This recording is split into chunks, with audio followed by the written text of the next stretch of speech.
might end up seeing a bit more competition in the mobile gaming sector, such as, again, I guess Beta 2?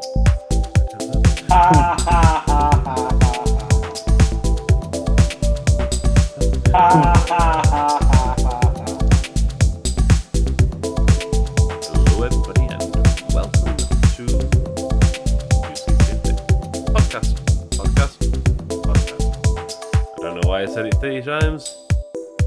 Francesco's trying to seduce me by removing his glasses and putting them back on. It's not going to work today. It's a Sunday. Well, maybe another time. Stop trying to seduce me. And we've also got the non-seductive, ever non-moving statue, Alessio. Hi. Right, so, yeah, quick and easy topics again today. We're going to be talking about Microsoft, a bit more Microsoft, Ubisoft, which probably will be linked to Microsoft somehow, and then Diablo. So essentially, everything's going to be linked to Microsoft when they buy out the old games industry. Yeah.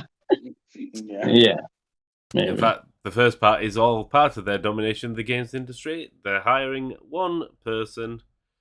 Well, no, it's they're hiring a manager for a full team, a mergers and acquisitions manager.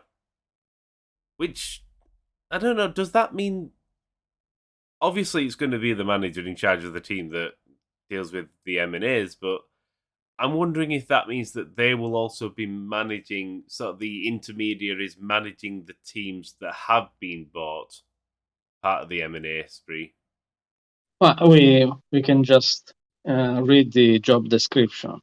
It says that the gaming strategy and development team serves as the corporate strategy function for Team Xbox. We partner closely with the gaming leadership team to identify and evaluate transformative growth opportunities. Our charter includes helping to answer Microsoft Gaming's most challenging business questions, leading gaming's M&A program, and identifying and understanding key industry dynamics. None of that makes sense. Yeah. None of that makes a remote bit of sense. You know what it feels like? It feels like they're more instead of going after every team they want to get their hands on, they're going to evaluate it a bit more first. By the looks of that, yeah. They're just going to... It feels like it's the exact opposite of what one may think. That essentially, they're just going to have a manager. They're going to just say, where are we short? And then assess different studios. These fill that niche. So, I mean, they've only got one studio that deals with strategy. So, maybe they're going to buy another strategy studio. They've got no studios. Well, no, they've got obviously Flight Sim, but they've got no studios that deal with like your janky simulators, like Barn Finder and things like that. So maybe they're going to end up buying that weird Polish publisher that publishes every single simulation game ever. Playway. There's Playway and one other. I think, is it SA Games or I don't know. I play a lot of the games because I'm into those weird shit, but I still don't know who they are. And I enjoy most of them. You're a simulation guy. I am. And it's fun. I like running my little shops and seeing aliens come into my gas station simulator. I mean, that's brilliant. It's brilliant. Oh dear. So yeah, could be that the job description, just essentially look where Microsoft haven't got a studio for something and then buy the studio. Yeah, but I mean, it does underscore that they are not done. Far from it. So, I mean, we all knew that already, but this is more confirmation that the acquisition spree, I mean, from both Microsoft and Sony as well, it's not ending anytime soon. Sony's got a lot of catching up to do. Yeah. Yeah, it makes sense, I suppose, rather than just having just a few handful of people, probably like the article says, Phil Spencer just getting on phone. Can I buy you? Yeah, Which, to I be want fair, to buy that. he probably did just do that when it came to like Bethesda and Activision. I mean, Well, Activision. but those were the obvious choices. I mean, it would have made sense anyway. Yeah, I Because they're mean, so Bethesda big makes and sense everything. because they've got they've got the RPGs. Well, ZeniMax we say, not Bethesda, because they've got the MMO as well. Yeah. And they've got they've got shooters that are actually a bit more fast paced than Doom essentially. Yeah, Doom. Well, there's also Wolfenstein, although it's now Yeah, single player. Yeah, so I'm gonna say I'm not counting Wolfenstein after they made the Twin Sisters one. That wasn't like a shoehorned in fucking co-op. but you did like the first two games, right? Oh yeah, they were great. Yeah. But they are now doing Indiana Jones, though. So Are they? yeah, Yeah. I am intrigued. Are they getting Harrison Ford for the voice? Who knows? They didn't say. If they but don't, Well, but yeah, it's they should, but they should. Otherwise, gonna it's not say. really Indiana Jones. Yeah. Well, but they have the money to do that anyway. we do well. It is a licensed game, so I guess they could do that if they wanted.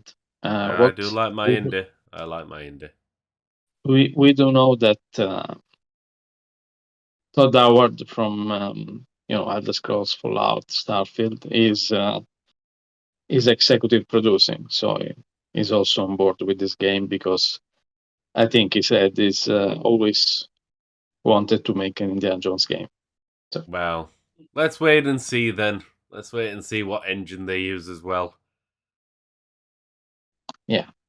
Because if they use the Bethesda engine, No, I say no. we'll have Indiana. We'll have just Indy falling through trees and Yeah. God knows whatever else. On the upside, Trucks going off.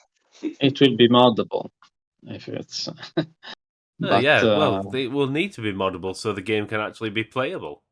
Yeah. Yeah. Oh dear. Yeah. I suppose that makes sense. I don't know. And as for the question at the end of the article, who do we think they're going to be targeting next? It's just look at where they've got a deficit. The RPGs. Yeah, they've got they've got a deficit in JRPGs. No one, I think. Well, I think they're going after someone Japanese. I think. yeah, they'll end up. I mean, I suppose they could go after. I always forget the studio's name. The ones who made the Dot Hack games. 3D Connect, is it? I can't. I mean, they could get Bandai Namco. I mean, it's big, too but it's too big, and there's the anime stuff involved with Bandai.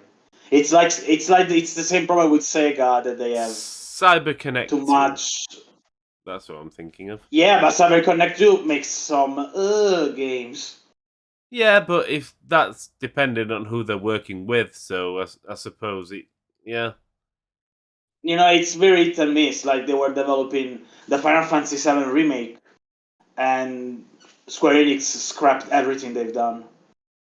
So yeah, it doesn't look. Yeah, it's not really a good look if this is true. I don't think they ever confirmed this, but we knew they were working on it, and then they weren't anymore. Yeah, again though, that depends on what Square Enix have been passing down from above. Because I mean, CyberConnect have made some decent games. The Dot Hack games, obviously. I mean, yeah. I enjoyed the Dot Hack games anyway. Yeah, I like them too, but they don't really. I don't know how to say that, but stiff is the word. Yeah, but I think. Yeah, I think maybe one smart move could be level 5, because Yeah. They make pretty good JRPG games. And, maybe even, sure, they make a lot of games for Nintendo platforms as well, but Microsoft has a decent relationship with Nintendo, so maybe they will let them make some games for the Nintendo platforms as well. So I suppose I do think the one thing that we won't see, and probably famous last words when I get proven wrong, is I just don't think Microsoft are going to splash out on another major publisher after if Bethesda, Bethesda's gone, Activision Blizzard, they've spent so much money, and I think it might, and they're just the massive ever sprawling acquisitions, whereas now it's probably going to be a more focused approach because every single publisher which deals with the which probably deals with the only thing that Microsoft are lacking in your JRPGs, they've also got far too much overlap in other areas. And I still say, and I still think, and we'll mention Sony later, but I still say the next big publisher to go will be Square Enix. And I think that's, and if I were in charge of Sony, they'd be the ones I buy. Just secure control over Final Fantasy. They already have it, though. Yeah. They kind of have it already. Only on a bit by bit basis. Yeah, well, not on every Final Fantasy, but on the big ones they do. Let's say the main entries. The Final Fantasy VII remake. Yeah, at this point, I don't think it's coming on Xbox at this point. Well, we'll see. Could give it time, maybe. Who knows? It's been 2 years already. Yeah, I don't know. But speaking of Xbox, still we also have to report that the Series X and S have been apparently outselling PS5 for the first quarter of the year, at least in the North America. Oh, I think actually even in Europe. So both North America and Europe. And that's something Microsoft touted in the latest earnings call. But it was also probably largely due to the shortages. Yeah, because Sony has really had many issues with the shortages, and maybe Microsoft, I don't know, they were able to pay more to secure more units, possibly. Yeah, I get the feeling that PlayStation's still ahead as far as I'm aware. Completely. And I do get the feeling. I just don't think the Xbox is going to outsell the PlayStation overall. Not this generation. And part of that is also because people like, well, I'm guessing people like me and you, well, all of us, we don't really need an Xbox. We just have Game Pass on the PC. Yeah, that was what I was going to say. Yeah, it's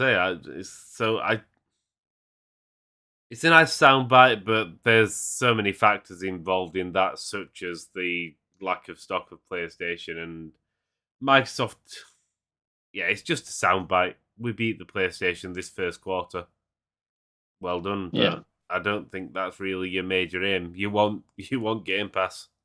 You want everybody to be on Game Pass regardless of the format. Yeah, absolutely. But there will also always be, I think, a segment of consumers who want something like a console. Oh yeah, 100%. So it is, it is a niche market compared to PC and mobile, especially. But it is still a market that I think it's not going away anytime soon, one way or another, even though it will be different likely next generation. Maybe it will be totally digital, for example. But Possibly. I get the feeling that we've probably got one more regular generation left in the industry. That's my sort of prediction. By another generation, probably. I mean, Nintendo will always do their weird stuff. So another regular generation, in about, I don't know, 2028 maybe.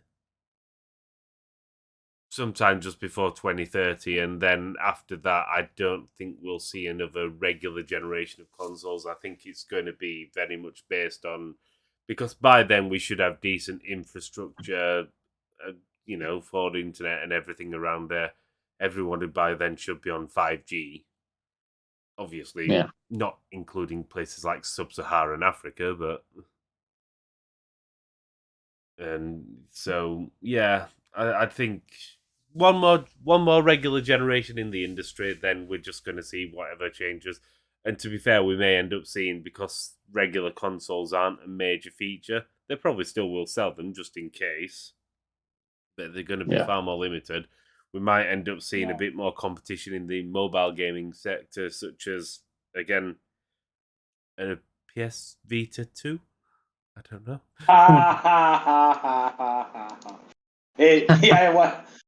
Well, Sony sent the Vita to die anyway. Yeah, but they may end up trying to. I don't see that. I don't see them doing it again. Maybe they will try to do something like Nintendo did for the Switch. Well, that's what I'm thinking. Something that can be used home and on the go. A dedicated handheld. They're a thing of the past. Then, with mobile gaming going this way, there's no way we're going to see handheld consoles. Yeah, that's sort of what I mean, where they'll do something similar to the Switch. Because I think that's the future of consoles now. Maybe not the next near future, but certainly the future in about 10, 13, 15 years. Because by then everything's streamed anyway. Yeah, true. Yeah, definitely. But back to the acquisitions topic. Apparently, Ubisoft might be targeted for acquisition next. Well, at least that's what has been reported by Bloomberg just a few days ago. And apparently, some private equity firms like Blackstone and KKR have been kind of evaluating the business. Yeah, so that's the concern. Yeah, they may be interested in buying. I mean, their shares have fallen quite a lot over the last year. So it won't be that costly anymore, kind of like around 5 billion or so. I suppose, well, the shares fell a lot because of, again, similar to Activision, the constant scandals around them and the shit leadership. Yeah, especially also many game delays. Yeah, the game delays are certainly a big impact. The worrying thing is this is an acquisition, looks like it's going to be, like you say, private equity firms, which have, well, they've no place in the games industry. I mean, every firm they take over everywhere just fucks up anyway. So it's all about just taking a company over, stripping what they can, and then just leeching profits off of it. They kill every single company they ever invest in. Well, venture capitalists, that's all they are. In fact, even the report says, Yves Guillemot himself might not be necessarily interested in selling, at least to these companies. So, hopefully not. Like you said, private equity firms aren't exactly the best option, at least from the gamer's point of view. So I do think Ubisoft might be targeted from maybe big ones. I mean, possibly even Sony could think about it. Who knows? But I do think at 5 billion compared to Bungie, for example, which is I think 3.5, it would have been a bargain because they have a lot of stuff. They have like 15 games in development. As I said at the time, 3.5 billion for Bungie is a massive overpayment. Yeah, absolutely. But then again, I don't know how they came to that.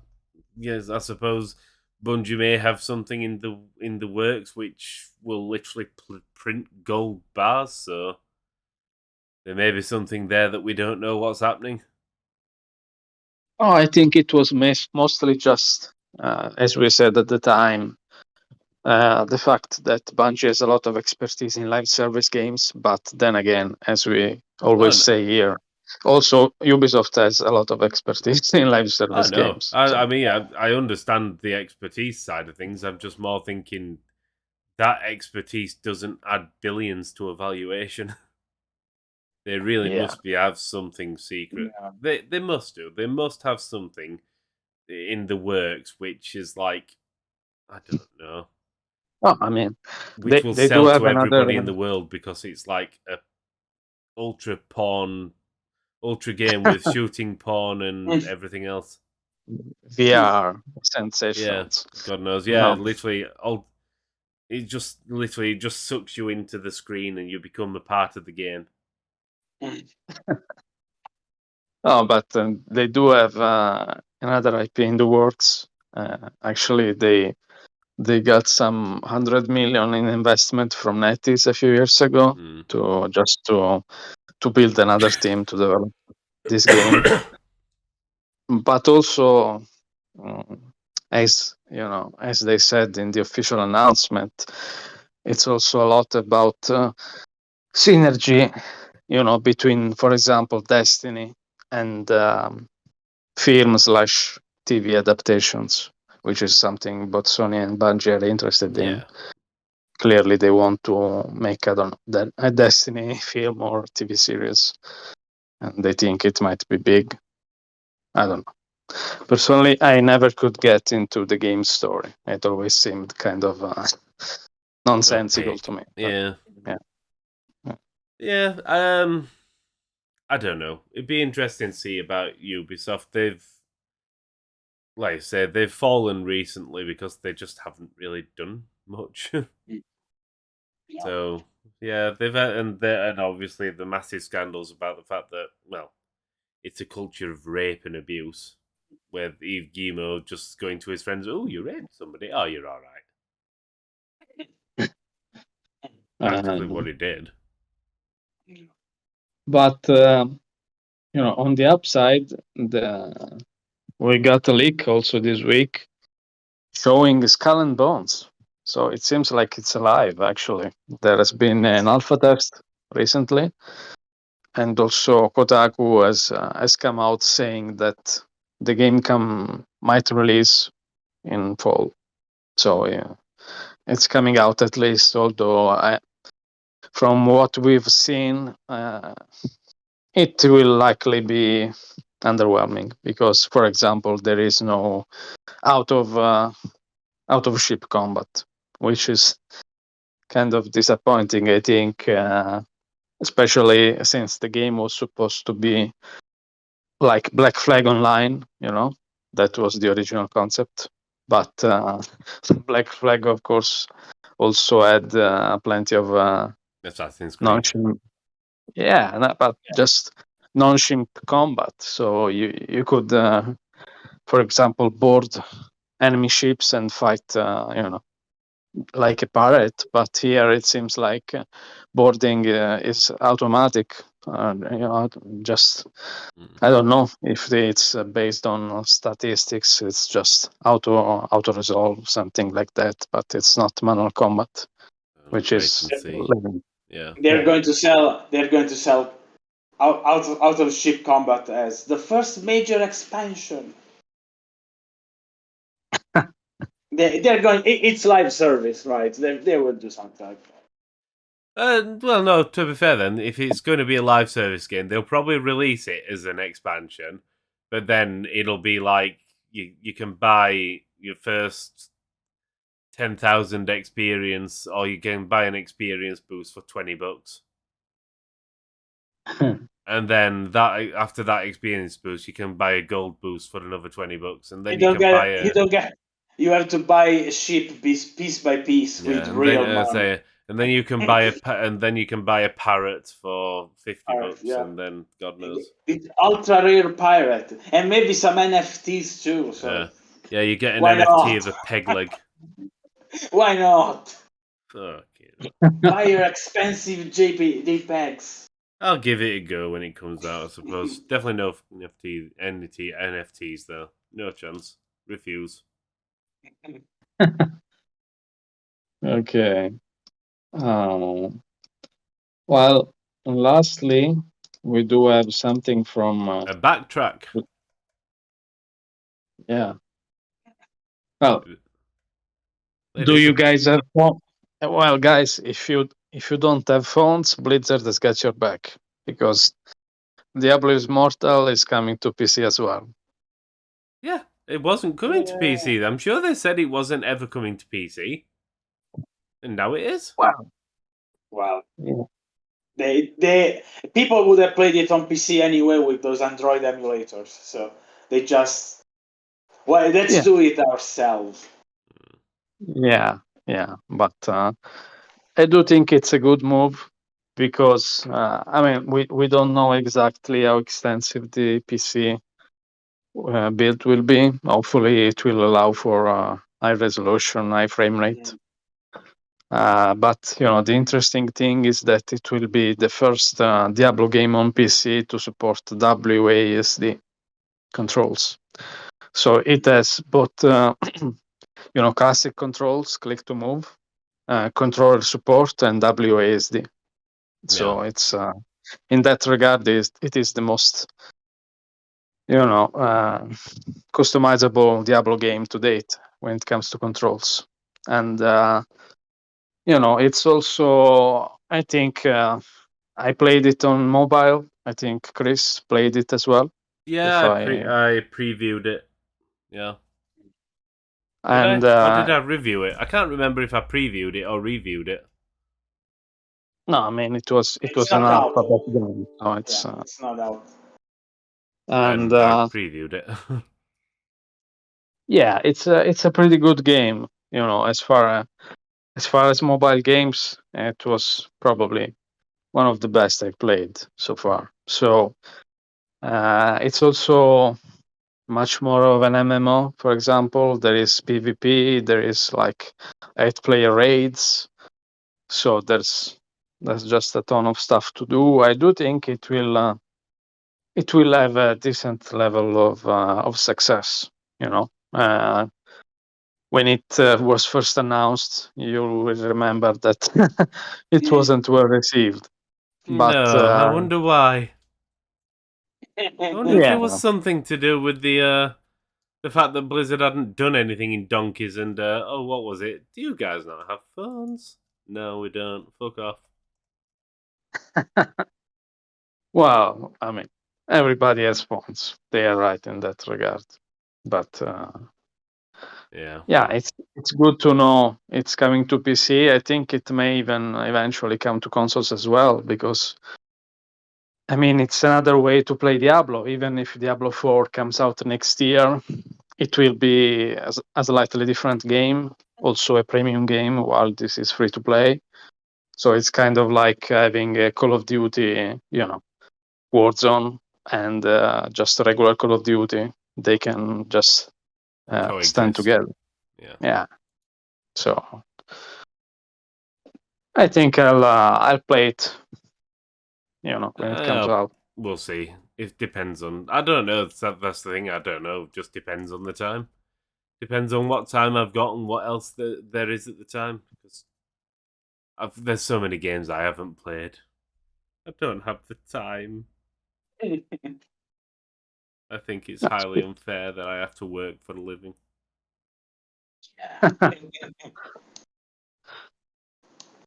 Oh, but seriously, what have you been playing? So. What have I been playing? A little sort of. Well, this is an interesting one. I'm going to write. It's just an indie game that was sent, so I thought I'll do a review of it. Capital. Sparks of Revolution. A game actually made by a Belarusian studio, which I didn't know it was made by a Belarusian studio until I've just looked and I'm thinking, okay, do I really want to give any sort of new thing towards a Belarusian sodding company? It's not the company's fault that Lukashenko's an absolute cunt, and they're involved in the invasion of Ukraine. And to be fair, I have to actually wonder if it's a bit of a subversion, because it's the game purports to be all about social classes and conflict between the social class system. I suppose it is not the most well done thing, but you've got to wonder if they're just doing that because they've included that as a sort of we've got this tool who's been leading the country. Well, he's the only president that Belarus has ever had. And he's got his cronies at the top of the class system, the people he likes, and then anybody else is down or arrested.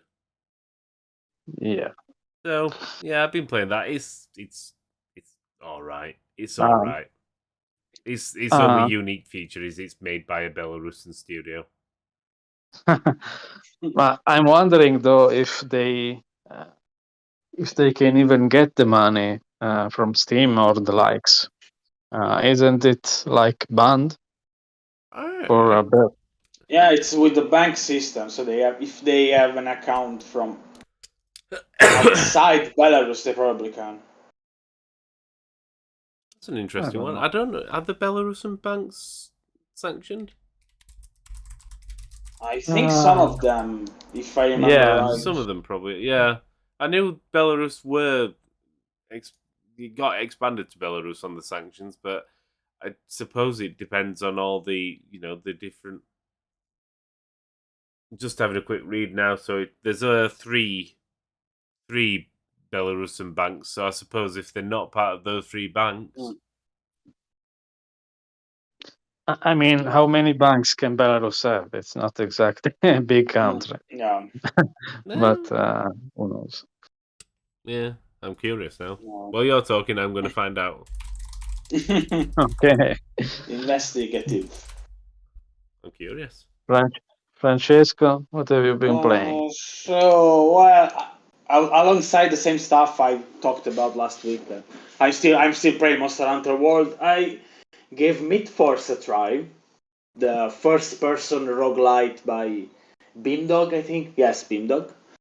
And it's in early access, so it needs a lot of work yet. Because it's very unbalanced, and it's clearly been balanced around multiplayer. Because I tried playing it solo, and there are way too many enemies, and they're somewhat spongy. Right? You need a lot of hits to take them out. And there's also stamina-based combat, which I don't think it really works right now for how it's balanced, because every action consumes too much stamina. But it has potential. I mean, it's still in early access, so I think they said they wanted to keep this in early access for a year or so, so they're going to make changes, but as of now, the only thing that makes it stand out is the cartoonish visuals. Yeah, everything else is just it has potential, but it needs a lot of work. I was going to say that the visual style is really cool. It's really and it looks great in motion as well. It's just not it animations and stuff. It's really well thought out. But everything else needs some help, and they need controller support. Please, please add controller support, because even the way I don't remember if I can rebind the keys, but it becomes a little complicated to use abilities, move, attack, and with keyboard and mouse. well, I don't usually play with keyboard and mouse, so probably it was more of a personal issue than really an issue with the controls. But controller support would make the game more enjoyable for people that usually play with controllers. There are 20 banks in Belarus. Sorry, there are 20. Okay. Yes. There are more banks than people, I suppose.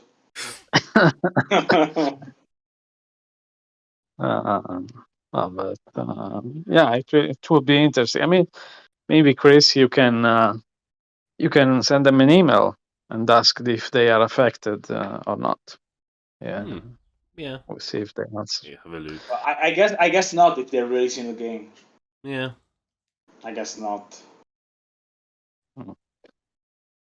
No, but yeah, back to Midforce. I mean, controller support would make a lot of sense for that kind of game. I can't imagine they will forget to add it before the full release comes. So it's like I said, it's early access, so they have a lot of work to do. The potential is there. They just need to tweak things a bit.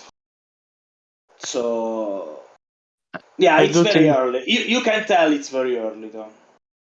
I do think it's only on Epic Game Store now, right? Yeah, it's only on Epic, and yeah, it's only on there. So I do think it's not a great idea for an early access game because if you want a lot of feedback, Steam is much bigger. Yeah. There is, like we always say, there isn't anything really wrong with the Epic Game Store, but people don't like it, so you're limiting your audience when you release something only on there. I mean, obviously, Epic paid them to have the game, of course. But I mean, specifically for early access, because for early access you're mainly looking at feedback, improving the game. So not releasing it on Steam, I think it's not a great idea. But I guess it depends on how big the check was. Yeah, that's true. We'll see. It needs some. It does need some work, and it does need some feedback.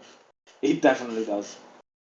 It's not like there is anything truly wrong with it, but as of now, it's difficult to play it solo right now. That's it, because I don't think I was able to complete. There's only one episode as of now, and I was only able to complete it with other players. Solo, I was defeated pretty early because you just get swarmed with enemies, and it's difficult. I think that's just because you're poo. Well, yeah. Well, it's a first-person game, so I'm not. It's true. I'm not that good at it. Yeah. So Midforce is harder than Elden Ring, confirmed. Yeah, on WCCF. Well, you kind at this point, after so many years, you're kind of used to From Software stuff. So yeah, that is true. Okay. Personally, I've other than Elder Scrolls Online as usual, I've downloaded The Forgotten City via Game Pass. Not sure if any of you played it. No. Well, it's a pretty interesting game. It also won some awards, I think, even from the Writers Guild of America. Yeah, I've heard of it, but just never played it. Yeah, it was first a mod, a Skyrim mod, I think, and then they eventually made it in the standalone game, made it on Unreal Engine, and it's had very good reviews so far. So I said, what the hell, let's download it. And it's the story is interesting, the premise is very interesting. It's basically you essentially wake up, there's someone that says, hey, I've rescued you from the river, we are in Italy near the Tiber, near Rome, and basically you are just going to you can choose your background. You can choose to be like an archaeologist to have more insight on the ancient world. Well, the idea is that you then go into the ruins of a forgotten city, from the title, and you're basically flying into the past, into an ancient Roman city, which has been somehow detached from the actual world, and basically it's just I think 22 people who live in this underground city, and the peculiar thing is that they all have to abide by a so-called golden rule. Basically, if anyone commits a sin, then everyone will be turned into gold status. And there is basically the magistrate who tells you to investigate because he thinks someone will commit a sin and doom the entire city. And it's a self-fulfilling basically, prophecy. You investigate people and they start going on edge, so then they commit something. Idiots. yeah. But it is pretty cool because, for example, you can, it's a lot of based on choices and consequences. So there are lots of endings, and since it's a time loop, basically, what happens if someone commits a sin? For example, someone in the, there was basically an assassin who came, and he was like, "No, you're a cult. You are basically." It was sent basically according to the story by Nero, the emperor. Yeah. And basically, it was like Nero told me to kill a man, and you're like, "No, you can't kill a man in here." And he was like, "Watch me." So basically, he flings his arrow, and then everyone is turned into golden statue, and you have to basically rush to a portal to restart the loop. So the idea is that you have to find out how to break this kind of loop and prevent the murder or whatever sin is being committed. So essentially, this is Minority Report. Yeah, but set in an underground Roman city, and basically, no, it's pretty cool. Yeah. I mean, it's only a studio of 3 people, I think, so it's not super polished, but I do like the premise. It's a bit different, and also it's not really combat heavy. Like, for example, you can get some weapons, but using them Is the same? yeah. So I don't know. It depends. Maybe if you use them in self-defense, maybe it's not the same. I don't know. Just remembered one other thing I've been playing: Lego Harry Potter. Ooh. I decided to just give them a go. Well, after last week when we talked about Harry Potter, I thought, you know what, I'm going to install Lego Harry Potter again. It's the Lego game. It's decent. It's fun. Yeah. What I was going to say, they're good. They're good anyway. Yeah. I don't think I've ever played a bad Lego game. There was one that was released on the Wii U. It was an open world Lego game. Lego Undercover. Yeah, I think it was kind of open. That was nice. That was not too bad. Have you played a bad Lego game, Alessio? No, to be honest, I only really played a bit of. I think it was called Lego Marvel Superheroes. Marvel's, yeah.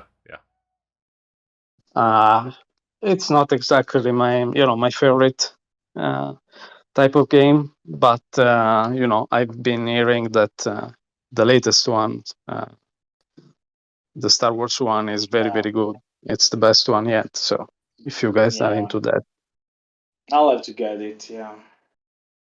And, I remember I saw that behind closed doors at last E3 that they have done, and I remember it was looking pretty good even back then.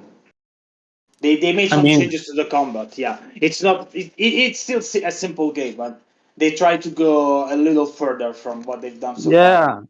I mean, there are some GIFs going around that some characters let you juggle enemies in the air like Devil May Cry or something. There are people practicing combos on Anakin when he was a kid because he can't be killed. Fair enough. He's the chosen one. He can't be killed. He's the chosen one, even though he does everything that he does. He's still the chosen one. Right. He has too many midi-chlorians. Yeah. And on that note, I think that's me done. Yeah. Midi-chlorians. Right. I mean, unless there is anything else. Been playing anything else, anybody?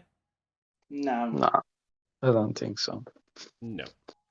Right, well, fair enough. I know you've got stuff to do shortly, Alessio, so we will let you run away and escape. Okay, I will escape from your deadly grasp. I don't know what you mean. I'm just an innocent little man-child. And on that note, let's bugger off. I'll see you all